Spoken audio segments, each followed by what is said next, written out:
Sa Kamay Historical Museum. Dito pa rin sa Angkor Green Gardens. Let's go!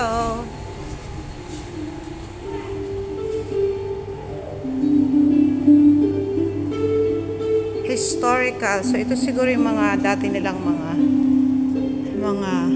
gamit-gamit. Ayan, ito yung parang community noon.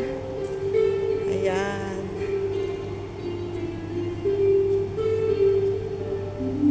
Ayan. Yung background nila is yung Angkor Wat na pupuntahan din namin bukas.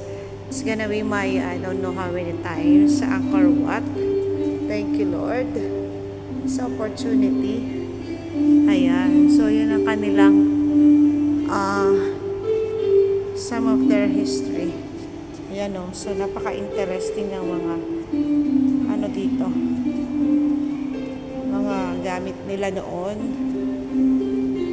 Hindi ko mabasa kasi it's in Kamay and in Chinese. Ayan. So, meron silang ano ba ito? Parang musical instrument siya. Pero in crocodile form. Ayan. Tapos, yan. Bakit nakatalikod siya? Ayan o. Ito daw ay real, parang tunay siya, pero pen-reserve na lang siya na mga, yan, kagaya nito. Reptiles ba tawag dyan? Ito. Ayan. Ay, sorry.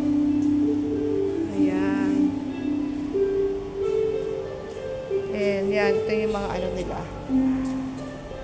Yan, ang community noon. Ganyan yung mga bahay nila talaga. Naka-elevate siya na parang ganito. Hindi ko alam kung anong purpose. Siguro para sa baha. Ayan. Ayan siya. Tiger. Ayan, oh. So, yan, baby tiger. Water monitor. Hindi ko alam kung ano ibig sabihin ng water monitor. And this one is hog badger. Hog badger. Asian golden cat. Ayan. Ang haba niya, oh. Paano kaya siya na-preserve? Clouded leopard. Diba? Ito, leopard na malaki. And then hog badger din siya. So, yan.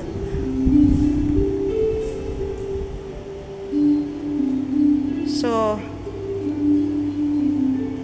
parang may similarities din sa ibang country yung kanilang ethnic, ano, parang sinaunang mga costume.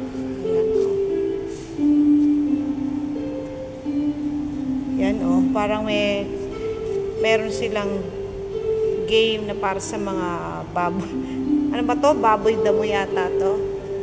Nung tawag sa unang panahon. Ayan.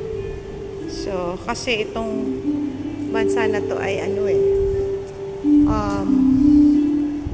King and Queen ang kanilang ang government. So, yan.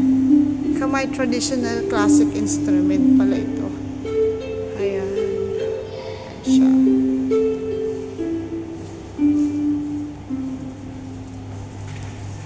Yan. Sana nag-enjoy kayo. Dito lang yan sa Kamay Historical Museum.